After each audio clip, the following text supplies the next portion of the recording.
안녕하세요. 저는 50살이 갓 넘은 여성입니다. 요즘 TV에서 돌싱끼리 만나는 프로그램들이 있더라고요. 각자의 절절한 사연에 본격적으로 보진 못했지만 오다 가다 보면서 눈물이 나기도 하더라고요.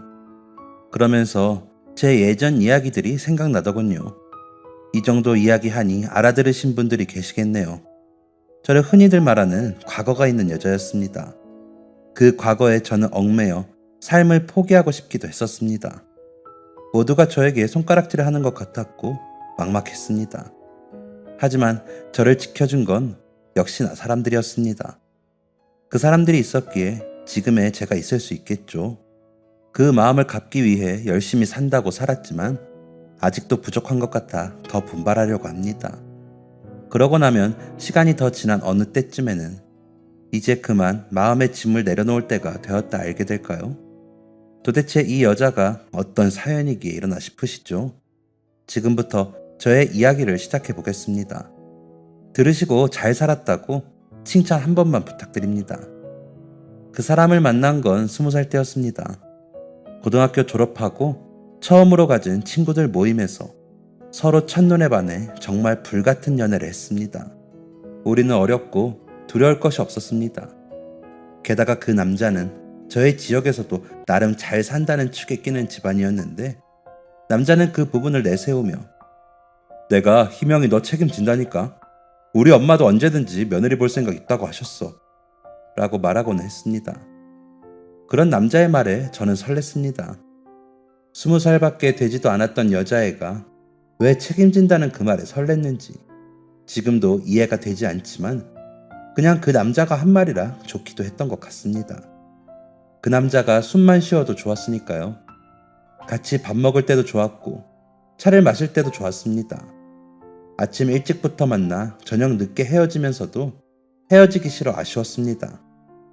주변 친구들은 둘이 뭐가 그리 좋냐며 핀잔을 주기도 했지만 그냥 그 남자와 함께하는 모든 것이 좋았습니다. 술을 마시지 않아도 술 마신 것 같았으니까요. 그러다 남자는 저를 정말로 자신의 어머니에게 소개를 시켰습니다.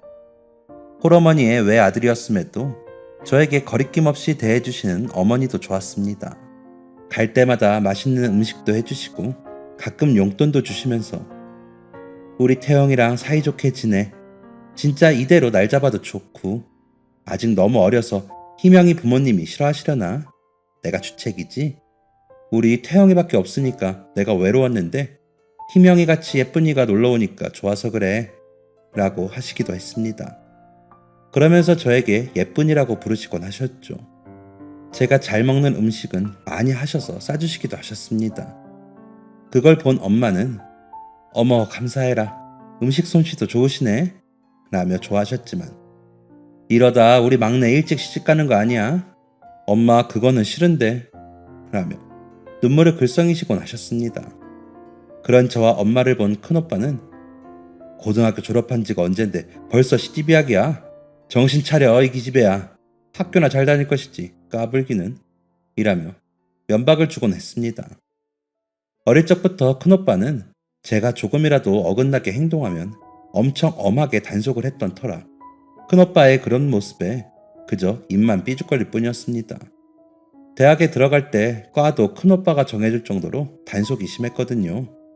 무서울 때도 많았고 짜증날 때도 많았지만 나이 차이가 12살이나 났고 오빠는 그때 벌써 결혼을 한 상태였던지라 저에게는 엄청 어른처럼 느껴져 함부로 대들지도 못했습니다. 큰오빠 말고도 오빠가 둘이나 더 있지만 다른 오빠들은 저에게 관심도 크게 있지 않을 뿐더러 무섭게도 안 했기에 그저 큰 오빠만 잘 피해 다니면 될 일이기도 했습니다. 어차피 오빠는 분가해 가끔만 집에 오니까요. 그러지 않았으면 그 남자와 연애하는 일도 굉장히 어려웠을 겁니다. 나이가 많으신 부모님은 어릴 적부터 제가 뭘 하든지 다 좋다고 하셨던지라 제 연애에도 그저 여유있게 바라보셨습니다. 그래서 저는 걱정이 없었던 것 같습니다. 한마디로 철이 없었던 거죠. 세상 무서운 줄 모르고 말이죠. 저희 집은 부유하진 않았지만 화목했고 오빠들이 셋이나 되다 보니 더 어리광쟁이로 자란 거였습니다. 하지만 저는 20살이 되었으니 어른이고 다 제가 결정할 수 있는 거라고 건방진 생각을 했습니다. 주변 어른들도 그 남자와 저의 만남을 지지해 주시니 거리낄 것이 없었습니다. 그래서인지 저희는 과감한 연애를 했습니다. 과감한 연애의 결실은 참으로 가혹한 줄도 모르고 그랬습니다. 2학기 중간고사를 끝내고 남자의 어머님이 그동안 고생했다며 밥 먹으러 오라고 하셨다는 말을 전하는 그 남자를 따라 남자의 집으로 갔습니다. 시험 공부하느라 서로 바빠 얼굴을 자주 보지 못했던 터라 둘만 있고 싶었지만 어머님의 성의를 무시할 수 없어 갔습니다. 그런데 그날따라 어지럼증도 심하고 속도 안 좋아 가면서도 태영아, 나 그동안 너무 힘들었나봐. 유난히 힘들더라. 그래서 그런지 나 오늘 컨디션이 너무 안 좋아. 어머니한테 얘기 좀 잘해줘. 나 이상하게 보시면 어떻게 해? 라고 미리 말해야 할 정도였습니다. 그런 저에게 가서 밥만 먹고 내 방에서 좀 누워 자. 진짜 얼굴이 너무 안 좋다. 엄마가 너 보고 보약 지어주시겠다고 하겠는데? 라며 안심을 시켜주었습니다. 남자의 집안에 들어서자 온 집안에 풍기는 음식 냄새에 어지러움이 더 커지더니 이내 화장실로 달려가 다 토해내게 되었습니다. 코를 붙들고 다 개어내는 저를 본 남자와 어머니는 매우 놀란 듯 보였습니다.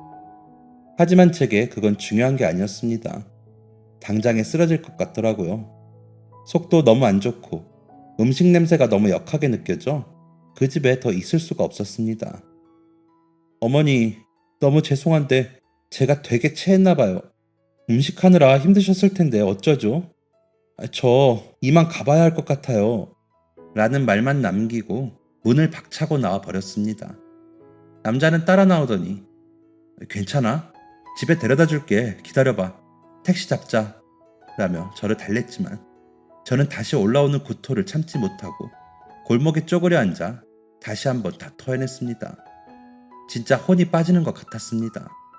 그런 저를 걱정스러운 얼굴로 보던 남자는 제 등을 치며 괜찮냐는 말만 반복해서 할 뿐이었습니다. 저는 그저 어딘가에 가서 몸을 뉘이고 싶었습니다. 아무것도 눈에 들어오지 않더라고요. 남자는 우리 집에 가서 일단 좀 누웠다가 갈래? 체했으면 약도 좀 먹고 라고 하는데 저는 고개를 가로저으며 그냥 나 택시만 좀 잡아줘. 태영이 너는 그리고 들어가. 어머니 음식 많이 하셨는데 너라도 먹어야지. 난 그냥 얼른 가서 쉬고 싶어 라고 하면서 울었습니다. 왜 그런지 눈물이 그렇게 나더라고요. 어쩌면 저는 그때 알았는지도 모르겠습니다. 제 뱃속에 새 생명의 싹이 텄음을요. 본능적으로 느껴진 건지 약도 먹기 싫었으니까요. 그렇게 집으로 돌아와 방으로 들어가 옷도 벗지 못하고 침대에 누워 쓰러지듯 잠이 들었습니다. 정말 너무 피곤하고 잠만 쏟아졌거든요. 정신없이 잠을 자는데 굉장히 달콤한 열매를 따서 먹는 꿈을 꾸었습니다.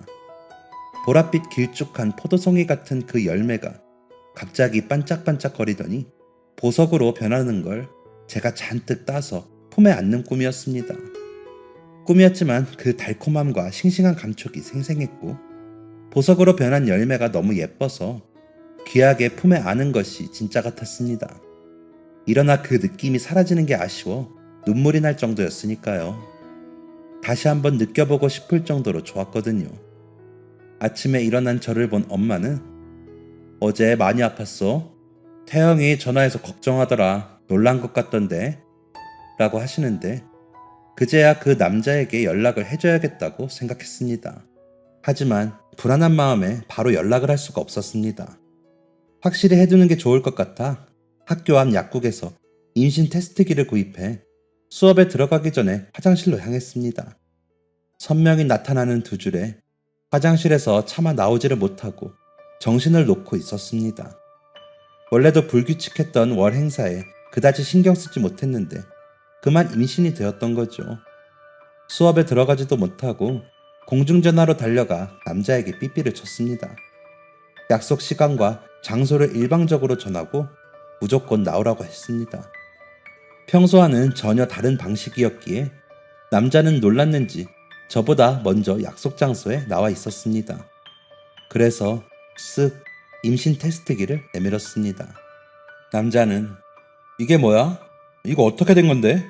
라며 눈이 동그래져서 물었습니다. 그 물음에 대답도 못하고 저는 고개를 숙이고 울어버렸습니다. 남자와 만나고 나니 더 느껴졌거든요. 부모라는 이름이 어울리지 않을 정도로 저희는 어리고 무지했습니다. 그걸 깊이 깨닫는 순간 제가 느낀 감정은 절망이었습니다. 아무 말도 없이 울기만 하는 저를 한동안 아무 말도 없이 보던 남자는 걱정 마, 희명아. 내가 너 책임진다고 했잖아. 일단 우리 엄마한테 먼저 말씀드리자. 그럼 방법을 찾아주실 거야. 라는 남자의 말을 따르는 수밖에 없었습니다. 저에게도 딱히 좋은 방법이 떠오르지 않았으니까요. 그대로 남자와 손을 잡고 그의 집으로 향했습니다. 전날 그렇게 토를 하고 가버린 저를 어머니는 반갑게 맞아주셨습니다. 고개를 푹 숙이고 우는 저와 더듬더듬 임신이라는 사실을 전하는 남자를 번갈아 보시던 어머니는 한숨만 크게 쉬실 뿐이셨습니다. 한참을 그러고 계시던 어머니는 일단 내일 병원부터 가자. 내일 나랑 병원부터 가. 응? 이라고 하시더니 어제 그러고 가서 전복죽 좀 쑤었어. 좀 먹어. 일단 먹어야 할 것 아니야. 라며 따뜻한 죽을 내미셨습니다. 훌쩍거리며 울던 저는 어머니가 내미시는 죽을 겨우 몇 숟가락 먹고 또 울었습니다. 앞으로가 두려웠거든요. 뭘 어떻게 해야 하는 건지 하나도 생각이 나질 않았습니다. 그런 제 손을 꼭 잡고 어머니도 같이 우셨습니다. 어머니도 막막하셨겠죠. 다음날 어머니를 만나 산부인과로 향했습니다. 검진을 기다리는 동안 머리가 어지럽고 속이 울렁거렸지만 쿵쾅거리면서 뛰는 심장을 부여잡는 게 더 힘들었습니다. 순서가 되어 검진을 받으러 들어가면서도 제발 테스트기가 잘못된 것이길 바랐습니다. 하지만 제 심장보다도 더 쿵쾅거리는 아이의 심장 소리가 들렸습니다. 의사 선생님은 같이 오신 분이 어머니세요? 임신입니다. 주수로 15주 정도 되었네요. 축하드려요. 라며 웃으시더라고요. 머릿속이 아수라장이 되었습니다. 웃어야 할지 울어야 할지 모르겠는데 아이의 심장 소리가 너무 또렷이 제게 박히더라고요.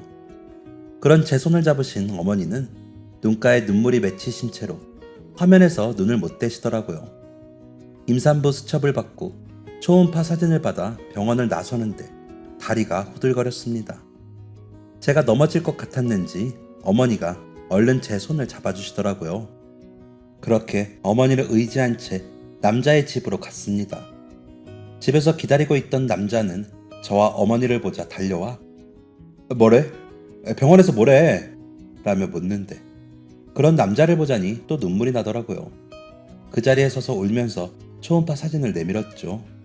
남자는 어디가 아기인 거야? 라며 한참을 보더니 희명아, 어쨌든 우리 사랑의 결실이잖아.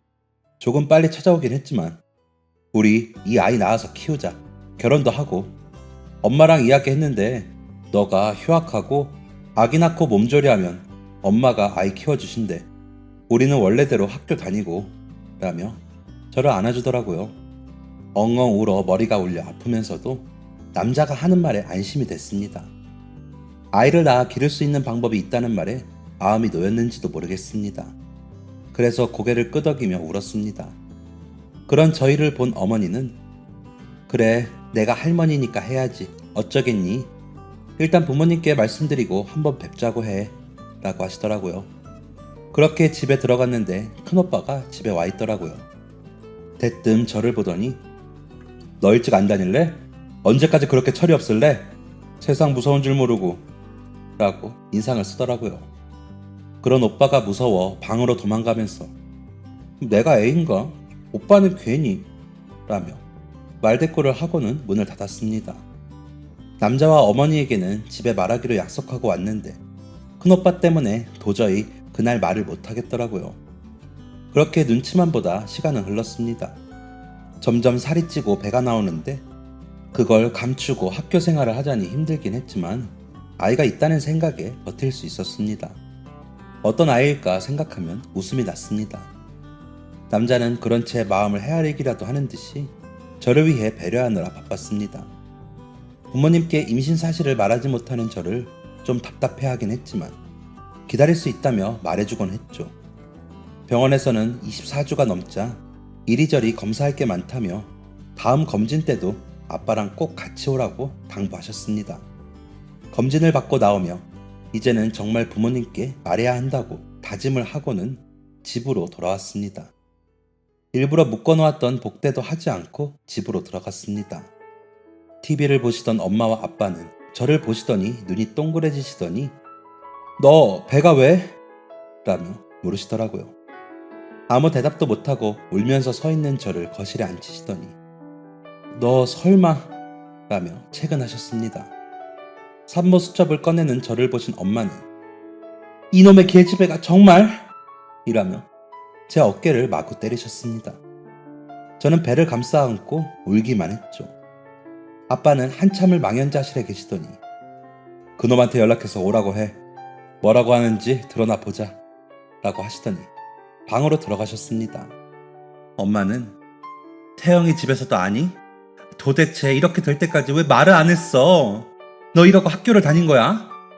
라며 물으시기에 이번 학기 끝내고 휴학할 거야. 아이 낳으면 어머니가 키워주신댔어. 라며 울었습니다. 그러자 아이고 퍽도 너 나이가 몇 살인데 애를 낳아 이 등신아. 라며 가슴을 치시더라고요. 엄마의 그런 반응을 예상하긴 했지만 그래도 서운했습니다. 왜 남자의 어머니처럼 우리 둘 사이의 결실인 이 아이를 받아들여주지 않는지 원망스럽기도 했고요.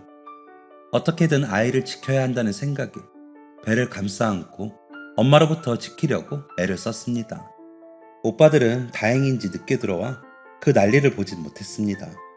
그렇게 한바탕 난리가 난 집은 밤이 늦어져서야 잠잠해졌습니다.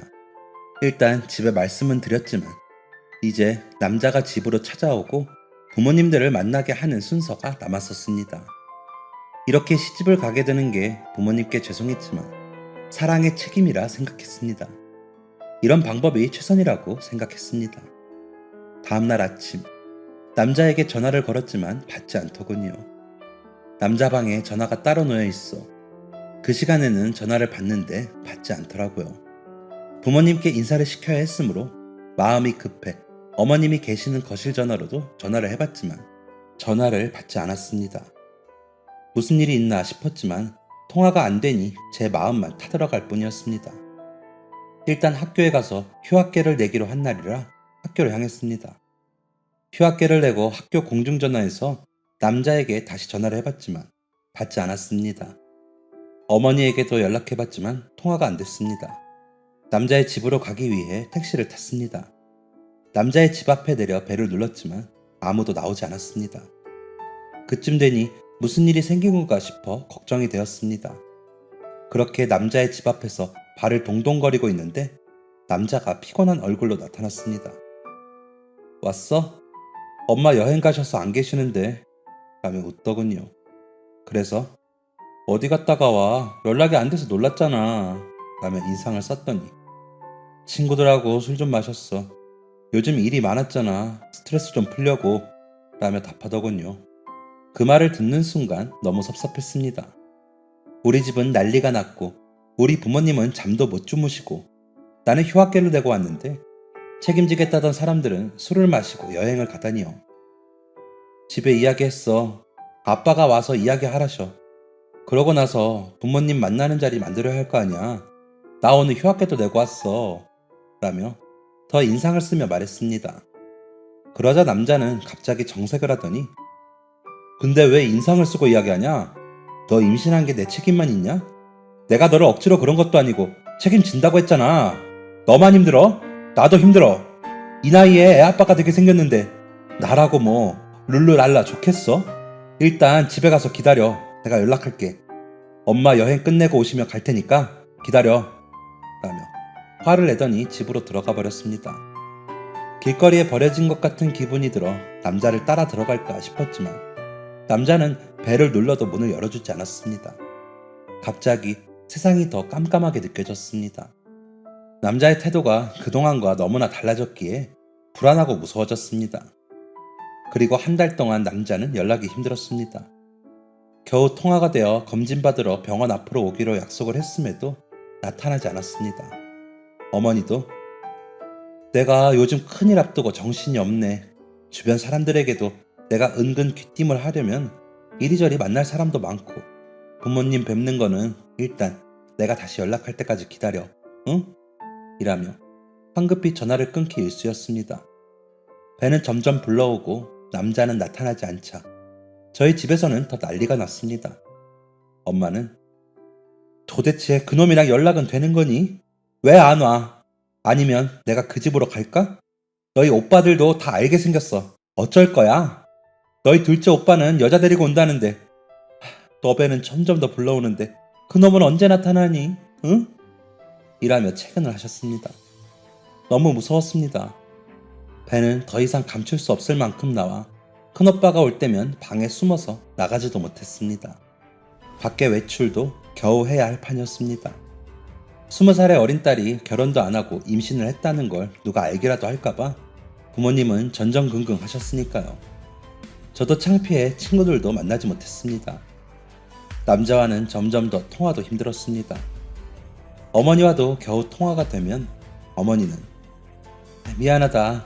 에휴, 나도 이게 무슨 일인지 모르겠다. 희명아, 미안해. 라며 전화를 끊곤 했습니다.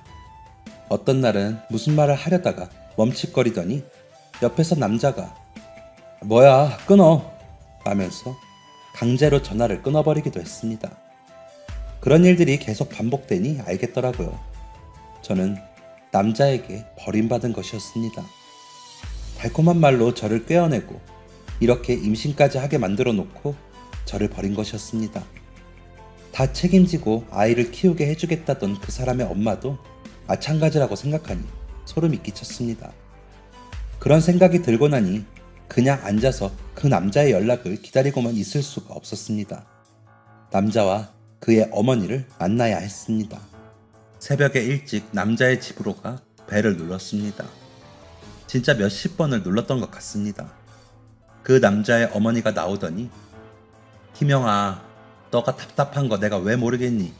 그런데 사람 인연은 억지로 잊지 못하는 거야. 이거 가지고 가서 아이 낳고 아이는 입양을 보내든지 해라.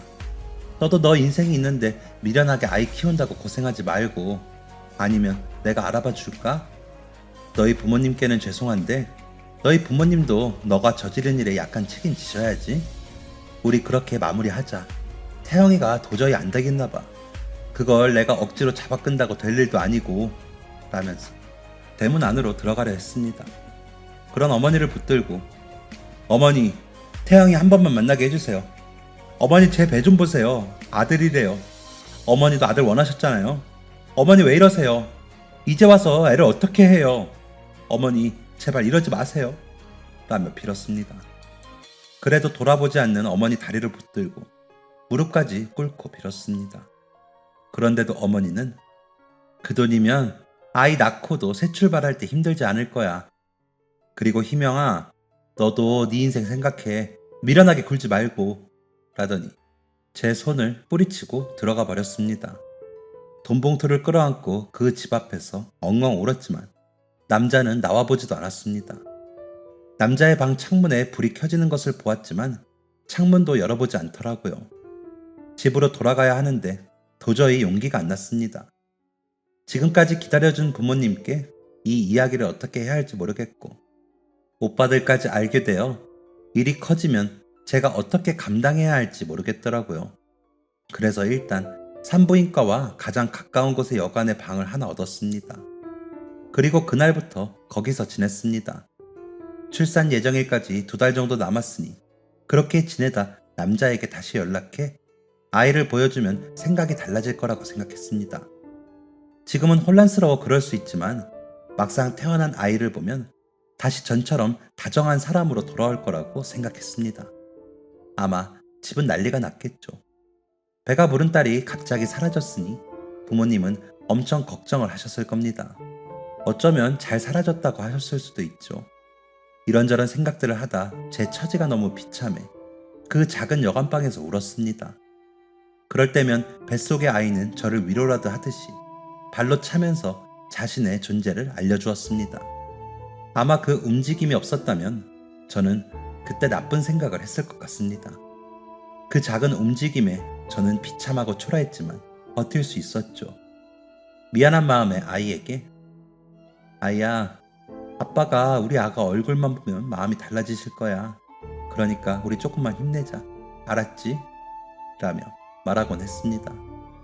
그럴 때도 꼼지럭하며 움직이는 아이의 느낌에 저는 눈물이 났습니다.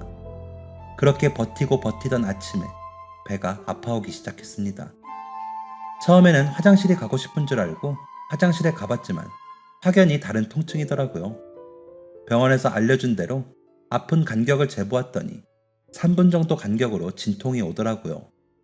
병원에 연락을 하고 싸놓았던 가방을 챙겨 여관 주인에게 택시 좀 잡아달라 부탁을 하고 계단을 내려갔습니다.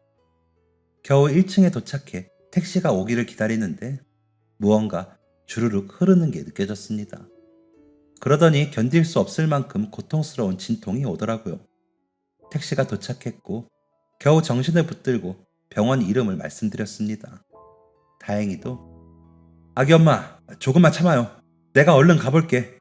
라며 위로해주시는 기사님을 만나 병원에는 무사히 도착할 수 있었습니다. 세차비까지 드리겠다는 저의 말에 건강히 아이 낳으면 그걸로 됐습니다. 라며 저를 부축해 병원 입구까지 데려다 주시는 기사님의 다정한 말에 저는 코끝이 찡했습니다. 낯선 사람들도 아이를 위해 애써주시는데 애 아빠라는 사람은 어디서 뭘 하고 있는 건지 싶어 속상하더라고요. 그렇게 도착한 병원에서 저는 응급으로 분만실에 들어가 진통을 시작했습니다. 남자와 남자의 어머니한테 병원에서 여러 차례 연락을 해봤는데 연락이 닿지 않는다며 다른 보호자 연락처를 달라는 간호사님의 말에 저는 엉엉 울면서 진통을 했습니다. 그때 무슨 생각이었는지 큰오빠의 연락처를 알려주었습니다. 그냥 부모님께 연락하면 쓰러지실 것 같아 막연히 큰오빠를 생각했던 것 같습니다. 오빠는 저를 크게 혼내긴 해도 쓰러지진 않을 테니까요. 병원에서 연락이 닿았는지 오빠분 오신대요. 산모님 조금만 힘내세요. 라며 제 손을 잡아주시는 의사 선생님의 손길에 저는 다시 눈물이 났습니다. 하지만 아이를 위해 울고만 있을 수는 없었습니다. 정말 생과 사를 넘나드는 기분으로 진통을 했습니다. 너무 괴로웠지만 아이의 머리가 보인다는 그 말에 저는 기뻤습니다. 아이가 태어나면 다 해결될 것이라고 생각했으니까요. 병원에서 연락을 했으니 늦게라도 남자가 어머니의 손을 잡고 나타나 그동안 미안했으니 아이와 함께 집으로 가자고 할 것이라고 생각했으니까요. 그러면 그때는 단숨에 알았다고 하지 말고 조금은 잰 후에 허락하겠다는 생각도 했던 것 같습니다. 그러다 일순간 세상의 모든 것이 정지했다는 생각이 들 만큼 아프더니 응애 하는 울음소리가 들렸습니다. 품에 안겨오는 아이를 보니 고통이 하나도 괴롭지 않았습니다. 이 아이와 함께라면 뭐든지 다 할 수 있겠다는 생각이 들었습니다. 젖을 물려보라며 간호사가 젖을 물리자 제대로 빨지도 못하면서 쪽쪽거리는 아이의 그 입이 너무 예뻤습니다. 벌겋고 쪼글쪼글한데도 아이는 남자와 매우 닮았었습니다. 이제 남자만 나타나면 될 일이었습니다. 아이가 신생아실로 가고 저는 병실로 옮겨졌습니다. 온몸이 땀으로 범벅이 되어 엉망진창이었는데도 제가 더럽게 느껴지지 않았습니다. 병실 문이 열리고 혹시나 그 사람인가 싶어 보았지만 큰오빠와 새언니였습니다. 잔뜩 인상을 쓰고 있는 오빠를 보자니 기가 죽어 놀라고 있는데 새언니가 아가씨 고생했어요. 아이가 너무 예뻐요. 신생아실에서 제일 잘생겼어요. 라며 제 손을 잡아주었습니다. 아무 말도 못하고 있는데 오빠가 그놈은 연락 안 돼? 라고 묻는데 저는 눈물만 흘릴 뿐이었습니다. 그러자 새언니가 당신은 지금 왜 그런 소리를 해요? 아가씨 울지 마요. 눈 나빠져요. 몸조리가 얼마나 중요한데요. 라며 저를 달랬습니다. 퇴원을 하는데도 남자와 그의 어머니는 나타나지 않았습니다. 큰오빠 내외는 저를 데리고 본인들 집으로 가더군요. 새언니는 아이들은 저희 친정으로 보냈어요. 아이들 한 달은 거기서 지낼 거예요. 라면서 저를 방으로 안내해 주었습니다. 그렇게 저는 오빠네 집에서 몸조리를 했습니다. 그렇게 한 달이 지나고 저는 남자의 방으로 전화를 했습니다. 정말 마지막이라는 심정으로 걸었죠. 한참이 울리고 전화를 받은 남자의 목소리에 나야 라고 했더니 남자는 아무 말도 없었습니다. 나 아기 낳았어. 아들이야. 언제 보러 올래? 라고 물었더니 내가? 우리 엄마랑 이야기 다 된 거 아니었어? 아이 보육원이나 입양기관에 갈 때나 연락해. 그땐 나도 같이 가줄게. 그런데 뭐 아이를 키우자거나 이런 거면 연락하지 마. 너 돈도 받았다며. 돈 더 줘? 라고 말하는 남자에게 저는 뭐라고 해야 할지 모르겠더군요. 아이가 자고 있어 소리도 못 지르겠고요. 황당함과 서러움에 눈물만 흘렸습니다. 제가 훌쩍이자 남자는 야 그만 울어. 생각해보고 입양 보낼 거면 엄마한테 연락해. 너도 이제 그만 정신 차려. 라며 전화를 끊었습니다. 아이만 태어나면 다 해결될 거라고 생각했던 저는 망치로 머리를 세게 맞은 것 같았습니다. 아이와 저는 그대로 버림받은 것이었습니다. 그런 아이를 남자의 말처럼 버릴 수도 없었습니다. 아이에게 그것만은 절대 할 수가 없었습니다. 전화를 끊고 아이를 안고 울고 있는데 새언니가 방으로 들어오더니 아가씨 밥 먹어요 얼른 이라며 저를 끌고 나갔습니다. 겨우 끌려나가 밥을 먹는데 도저히 넘어가지 않더군요. 그래서 깨작거리자 아가씨 이러면 어떻게 아이를 지키겠어요. 얼른 더 먹어요. 그래야 아이도 아가씨도 살아요. 얼른 이라며 아이를 안고 눈물을 훔치며 제게 밥을 권했습니다. 그리고 그날 저녁 퇴근하고 돌아온 오빠는 새언니와 저를 거실에 앉히더니 김영아 잘 들어. 너희 새언니랑 부모님이랑 이야기해봤는데 아이 놓고 너는 집으로 가. 가서 복학도 하고 너 할 일 해. 라고 하는 겁니다. 저는 싫어. 오빠 싫어요. 라며 울었습니다. 우리도 아이들 더 이상 처갓집에 맡길 수 없어. 데리고 와야 해. 애들 보기 전에 너는 가. 애는 우리가 호적에 올리고 우리 자식으로 키울 거야. 너도 봐서 알겠지만 너희 새언니 낳지 않았다고 차별하고 그러지 않을 거야. 너 이제 막 21살인데 어떻게 애를 키우고 살래? 오빠한테 맡기고 너는 너 인생 살아. 아이 본다고 자주 오지도 말고 지금 우리 애들 보듯이 그러고 살아. 너 집으로 가면 어학연수 3개월 다녀오고 돌아와서 복학해. 라는데 저는 아무 말도 못하고 엉엉 울기만 했습니다. 다음날 아침 새언니는 아무 말도 없이 저의 손을 잡고 챙긴 가방을 쥐어주었습니다. 안 가겠다고 버텨봤자 소용이 없다는 걸 안 저는 그저 묵묵히 오빠 집을 나와 집으로 향했습니다. 엄마는 아무 말 없이 저를 안고 우셨습니다. 아이는 한 달 뒤쯤 조카들과 왔습니다. 민호라는 이름이 생겼더군요. 큰 조카는 고모, 민호가 엄마 뱃속에 있었는데 아무도 몰랐대요. 엄마가 갑자기 배가 아파서 우리가 외할머니네 가 있는 동안 태어났대요. 대단하죠? 되게 예뻐요. 라며 동생 자랑을 했습니다. 아이를 안아보고 싶었지만 옆에서 엄마가 제 손을 잡고 놔주지 않아 그러지도 못했습니다. 그렇게 아이는 큰 오빠네 막내 아들로 자랐습니다. 오빠는 전보다 집에 자주 오지 않았습니다. 제가 간다고 하면 오지 말라고 했고요. 가끔 오빠가 데리고 온 아이를 보면 티 없이 잘 자라고 있었습니다. 저는 남자의 어머니에게 받은 돈을 집으로 오기 전에 새언니에게 모두 드렸습니다. 하지만 새언니는 아가씨, 자식 키우는 사람이 남의 돈을 왜 받아요? 이걸로 아가씨 어학연수나 다녀와요. 내 자식은 내가 키워요. 라고 했을 때 저는 알았습니다.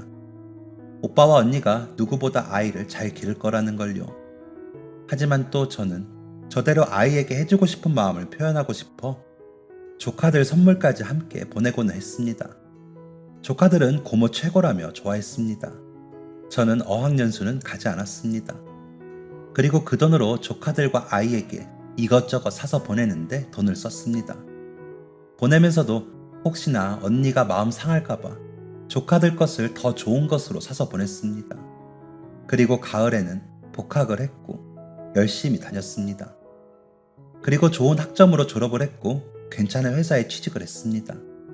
엄마는 간간히 선짜리 이야기를 하셨지만 엄마 그거 사기야 라는 제 말에 아무 소리 못하시고 포기하시곤 했습니다. 저는 그냥 아이가 자라는 것을 지켜보며 살기로 결심했던 터라 엄마가 결혼 이야기를 꺼내실 때마다 단호하게 말하곤 했습니다. 아이는 무럭무럭 컸습니다. 웃을 때 남자의 얼굴이 보여 볼 때마다 마음이 아팠지만 엄마 껌딱지인 아이는 제게 잘 오지도 않고 새언니만 따라다녔습니다. 조카들이 고모, 민호가 엄마를 다 가져가서 우리는 엄마랑 잘 앉지도 못해요 라며 푸념을 할 정도로 아이는 오빠와 새언니에게 사랑을 듬뿍 받고 자랐습니다. 그래서 안심이 되고 아이가 자라는 것을 볼 수 있어 좋았지만 그래서 더 쓸쓸하고 시렸습니다. 한 번이라도 아이에게 엄마 소리를 듣고 싶었고 한 번이라도 제 품에 꼭 안고 잠이 들고 싶었거든요. 하지만 제 아이임에도 모두의 눈치를 보느라 안아주지도 이름을 잘 부르지도 못했습니다. 아이에게는 그저 선물 잘 사주고 용돈 잘 주는 고모일 뿐이었죠. 그것만으로도 저는 만족하며 그저 아이를 바라보았습니다. 주변에서는 그런 저의 사정을 모르니 수녀가 될 거냐, 눈이 높냐, 골드 미스다 라며 그저 일밖에 모르는 여자로 여겼습니다. 30대 후반이 되어서는 그런 시선들이 더 심해졌죠. 아이가 고등학생이 되고 저는 아이 학원비라도 보태고 싶어 오빠에게 말을 꺼냈다가 내 새끼 내 형편대로 키운다. 너는 그저 좋은 고모 노릇이나 해. 오지랖 부리지 말고 라며 혼만났습니다. 둘째 오빠와 셋째 오빠네 조카들에게도 다 해준다고 했는데도 큰오빠는 그럼 걔들이나 해줘. 우리 애들은 내가 알아서 해 라며 딱 잘라 말하는데 너무 섭섭했습니다. 아이에게 아무것도 못하게 하는 그 마음을 헤아릴 수는 있지만 그래도 너무 야박하게 구니까요. 오빠에게 그렇게 거절을 당하고 속상한 마음에 집 앞에 있는 작은 호프집에 가 안주도 없이 소주를 마시고 있는데 누군가 아는 척을 하더라고요. 돌아보니 일 때문에 만난 협력사 과장님이었습니다. 아, 희명 팀장님, 집이 이 근처세요? 이렇게 뵈니까 또 반갑네요 라는데 대충 인사를 하고 혼자 시간을 보내려는데 혼자 드시게요? 저도 혼자 왔는데 같이 드실래요? 라며 말을 더 이어가더군요. 그래서 혼자 좀 생각할 게 있어서요. 죄송합니다. 불편하시면 제가 자리를 피해드릴까요? 라고 말을 하자 그쪽에서 아, 네, 죄송합니다. 제가 눈치가 없었네요 라더니 계산을 하고 나가더라고요. 그래서 마저 마시던 소주를 마시고 계산을 하려는데 아까 인사하신 손님이 계산 다 하셨어요 라고 하기에 놀라 따라 나와보니 안 계시더라고요. 그러다 일하면서 만나게 돼 술값 이야기를 했더니 아유, 저희 잘 봐달라고 로비한 겁니다 라며 웃고 마시더라고요. 근데 그 서글서글함이 편하게 다가왔습니다. 몇 년 전 교통사고로 사별하신 분이라 너무 안타깝다는 다른 직원들의 이야기를 들은 후라 그런지 마음이 쓰이더라고요. 그래서 술값을 갚겠다고 했습니다. 그날 이후 우리는 종종 소주 한잔하는 사이가 되었습니다. 처음엔 일 이야기만 나누었는데 점점 속의 이야기도 나누게 되더군요. 과장님은 아직도 아침에 일어나면 인기척이 없는 게 이상해요. 그 사람이 참 부지런해서 아침 준비를 열심히 해줬었거든요. 저녁도 마찬가지고요. 그렇게 지낸 게 1년도 채 되지 않는데도 아직도 그래요. 그래서 일부러 나와서 술을 마셔요. 집에 있는 게 너무 허전해서요. 라며 쓸쓸히 웃었는데 그 모습이 참 마음 아팠습니다. 그래서 다른 이야기를 해볼까 하다가 제 이야기를 시작했습니다. 한참을 아무 말도 없이 제 이야기만 듣던 과장님은 그래도 팀장님은 아이도 있고 잘하는 걸 볼 수 있었잖아요. 부럽네요. 저는 아이 얼굴도 못 봤어요. 심장 소리만 겨우 들었거든요. 라더니 고개를 숙이고 울기 시작했습니다. 그러더니 팀장님, 우리 서로 비밀 하나씩 안 거예요. 아무한테도 말하지 않기로 약속해요. 라면서 새끼손가락을 내밀더라고요. 얼결에 그 손가락에 제 손가락을 걸었습니다. 그리고 저는 과장님과 만남을 시작했습니다. 누가 먼저 사귀자고 하진 않았지만 보통의 연인들의 데이트를 하고 있더라고요. 과장님은 배려가 많은 사람이었습니다. 다정하고 제 입장을 잘 헤아려주는 모습이 보였습니다. 이 사람이라면 결혼을 해도 나쁘지 않겠다는 생각을 하게 되었습니다. 과장님도 제 생각과 같았는지 나 이사를 좀 하려고 해요. 그런데 그 사람 짐은 버리지를 못할 것 같아요. 잘 싸서 보관만 해도 괜찮을까요? 라고 묻는데 네, 저는 아이가 지척에 있는데 짐 정도는 싸서 들 수도 있죠. 라고 대답했습니다. 그랬더니 그 집에서 같이 사는 거는요? 라고 묻기에 네, 그래요 그럼 이라고 답해버렸습니다. 그렇게 과장님과 결혼을 약속한 저는 부모님께 좋은 소식을 전할 생각에 다소 들떠서 집으로 향했습니다. 집에 도착해보니 큰오빠가 혼자 집에 와 있더군요. 무슨 일인가 싶어 오빠 무슨 일이에요? 라고 물으니 엄마가 태영이가 죽었다고 연락이 왔어 라고 하시는 겁니다. 그 사람이 왜 죽어? 엄마는 그걸 어떻게 알았어? 오빠! 라고 묻자 오빠는 천천히 입을 열었습니다. 너가 갑자기 사라지고 태영이한테 연락이 왔어. 어머니랑 내가 나갔지. 그 집 엄마랑 둘이 무릎 꿇고 빌더라. 제발 아이만 지켜달라고. 뭐든지 다 할 테니 아이만 지켜달라고. 무슨 소리냐고. 희명이 인생 다 망쳐놓고 이게 무슨 소리냐고. 그 녀석 멱살을 잡았다. 그런데 나풀거린다는 말이 맞을 정도로 가뿐하게 들리더라. 이상해서 보니 사람이 병색이 완연해. 아프냐고 물어보니 암이래. 오래 못 살 것 같다고. 너 새 출발하게 하려면 그 방법밖에 없다면서 사정사정을 하더라. 지금은 자신들이 준 돈으로 어디서 지낼 것 같은데 아이 낳으려면 연락 올 테니까 제발 부탁한다면서 말이야. 안 그러면 보육원에 줬다고 하고 자신들한테 아이 보내달라고. 그러는데 태영이가 희명이 애 없으면 못 살 거라고 제발 아이는 보고 살 수 있게 해달라면서 사정을 하더라. 그래서 약속을 했다. 태영이는 그렇게 십몇 년을 투병을 했어. 그러다 아까 저녁에 그만 떠났다고 연락이 왔어. 라며 담담히 말하더군요. 믿을 수가 없었습니다. 제가 믿지 못하자 민호한테는 할머니 친구 만나러 가자고 하고 태영이 엄마는 가끔 보여줬어. 민호가 워낙 착해서 부침성 있게 잘하니까 얼마나 좋아하던지. 앞으로도 그렇게 보여주기로 했다. 애가 다 알면 얼마나 혼란스럽겠니? 너도 지금처럼 그냥 지내. 그래도 장례식에는 다녀오라고 이야기한 거야. 민호는 지네 형들이랑 너희 오빠가 내일 데리고 다녀올 거래. 아빠 친구다 하면서 너는 오늘 밤에라도 좀 다녀와.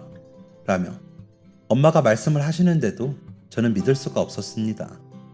엄마가 말한 장례식장으로 향하면서도 믿을 수가 없었습니다. 장례식장에 도착해 진태형이라는 이름이 적힌 편말을 보면서도 믿을 수가 없었습니다. 신발을 벗고 그 사람 영정 사진을 보고 어머니를 보면서 안기는데도 믿을 수가 없었습니다. 그 오랜 시간 혼자 아파하며 저에게는 나쁜 사람을 자초하다가 이렇게 떠난 게 그 사람이라는 사실을 믿고 싶지 않았습니다. 그런 줄도 모르고 제일 아픈 줄 알았던 제가 너무 바보 같았습니다. 저는 아이를 보면서 살았는데 그 사람은 그러지 못했으니까요. 아이가 태어나면서 어떻게 해주자던 그 사람의 말들이 떠올랐습니다. 놀이동산도 자주 가주고 싶다고 했었고 텐트 가지고 무작정 여행도 가고 싶다고 했었고 아이가 맞고 오면 다 무찔러 주겠다고 말하며 천진하게 웃던 그 사람의 모습이 떠올라 너무 괴로웠습니다. 어머니는 많이 늙고 수척해지셔서 처음엔 몰라볼 정도였습니다. 마르고 거칠어진 손으로 제 손을 잡으면서 희명아, 태영이가 많이 미안해했어. 너한테 너무 못되게 이야기해서 미안하다고. 나도 미안하다. 진심이 아니었어도 많이 아프게 해서 미안해. 라며 우셨습니다. 벌써 십수년이 지나 아이가 고등학생이 되었는데도 마치 어제 일인 것처럼 느껴지는 그 일이 거짓이라는 걸 이제야 알아서 속상했습니다. 그저 어안이 벙벙할 뿐이었죠. 그렇게 장례식장을 3일 동안 지켰습니다. 그래야 할 것 같아서요. 오빠는 아이들을 데리고 와서 인사를 하고는 갔습니다. 민호는 그런 자리가 어색하고 이상했는지 두리번거리다 갔습니다. 아이가 가고 나서 어머님은 아이가 참 착하게 잘 자랐더라. 희명이 가족분들이 너무 고생하셨지. 미안하다. 우리가 너무 미안해. 라며 그 사람이 저에게 모질게 하던 그 첫 번째 날에 대해 이야기를 꺼내셨습니다. 그때 있잖아. 너가 부모님께 이야기하고 온 날, 그 전날 저녁에 우리가 응급실에 갔다 왔어. 태영이가 쓰러졌거든. 아무래도 암인 것 같다며 검사하고 가라고 해서 검사를 하고 집으로 오는데 너가 보이더라. 문을 두드리는 널 보더니 태영이가 후다닥 나를 골목에 숨기더니 나오지 말라고 하더라. 그러더니 가서 너한테 막 뭐라고 해. 그러더니 너가 울면서 집으로 가는데 나를 다시 데리러 나와서는 태영이가 막 울면서 엄마, 희명이 너무 불쌍해. 어떻게 해. 그러더라고. 그러더니 엄마, 행여나 희명이 붙을 생각하지 마. 나 진짜 암이면 그냥 보내주자 알았는데 그 말이 맞지 뭐니. 그래서 그날부터 우리가 나쁜 사람들 되자고 그런 거야. 우리 원망 많이 했지? 혼자 애 낳느라 고생했다. 라고 하고는 우시더라고요. 아마도 그 사람이면 그랬을 것 같더라고요. 그 사람을 원망했던 만큼 미안한 마음에 저도 흑흑거리며 울었습니다. 20살의 제 상처는 그렇게 그 사람과 함께 눈물로 떠나보냈습니다. 그렇게 장례가 끝나고 과장님께 다 말을 했더니 나쁜 사람이 아니어서 너무 다행이네요.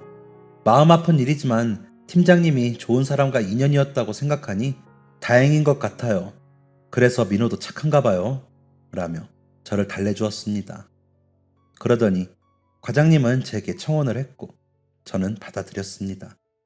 그리고 얼마 뒤 어머니가 병원에 입원하셨다는 소식에 같이 다녀오기도 했습니다.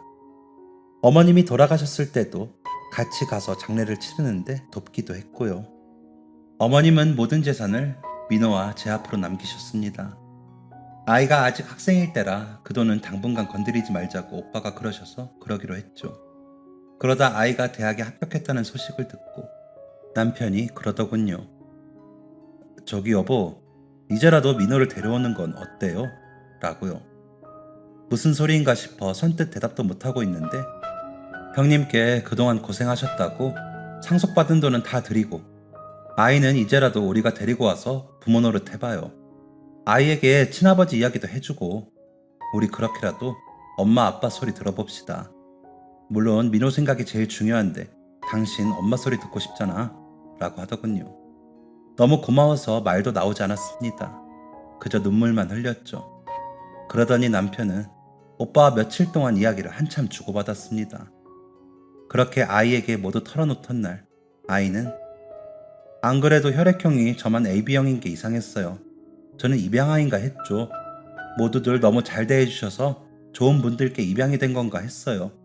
라며 놀라면서도 잘 받아들여줬습니다. 그리고 저희 집으로 와 지냈습니다. 저희 부부에게는 어머니 아버지라고 부르면서 오빠네 부부에게는 엄마 아빠라고 부를 때 좀 서운하긴 하지만 어쩔 수 없다고 생각합니다. 그만큼 오빠 부부가 아이를 잘 길러주신 거니까요. 아이에게도 상속받은 재산을 이야기하고 양도에 대해 이야기했더니 흔쾌히 좋다고 하더군요. 그러더니 엄마 아빠 물려준다고 아껴 쓰지 말고 팍팍 써요. 나중에 형들이랑 사이좋게 나눠주고 라며 웃더라고요. 오빠네는 그 돈을 왜 우리가 받냐며 손사래를 쳤지만 민호가 뭐라고 설득했는지 이내 받아주셨습니다. 민호가 처음으로 저에게 고모가 아니라 어머니라고 부른 날 화장실로 가 얼마나 울었는지 모릅니다. 민호가 어느덧 30살이 넘어 얼마 전 결혼하고 싶다며 아가씨를 데리고 왔습니다. 오빠네에도 인사를 간다며 다녀왔더라고요. 남편은 아이가 진짜 너무 착하다며 저런 아이 아버지라서 감사하다고 하더라고요. 저 역시 같은 생각입니다. 고마운 아이이죠. 그 사람에게 저런 아이를 남겨주어 감사하다고 하곤 합니다. 가끔 어머니와 나란히 모셔놓은 납골당에 다녀오거든요. 제가 남편의 전처 제사를 지내주니 본인도 그렇게 하자고 하지만 제가 그렇게는 못하겠더라고요. 그래서 그냥 납골당에 다녀오는 것으로 대신하고 있습니다. 참 뭐 저런 여자가 다 있나 싶으시죠? 그래도 저는 남편 말처럼 운이 좋은 사람인 것 같습니다. 그만큼 주변 사람들한테 사랑받고 있고 받았고요. 이제는 제가 그 사랑을 어떻게 돌려줘야 할지 궁리를 해봤습니다. 그러면서 새로 맞이하는 며느리에게도 잘 해야겠다는 생각을 합니다. 그러다 보면 더 베풀 수 있는 그런 자리가 생기겠죠. 아직 갈 길이 먼 철없는 여자의 사연을 읽어주셔서 감사합니다. 채택까지 된다면 더 좋겠네요. 감사합니다.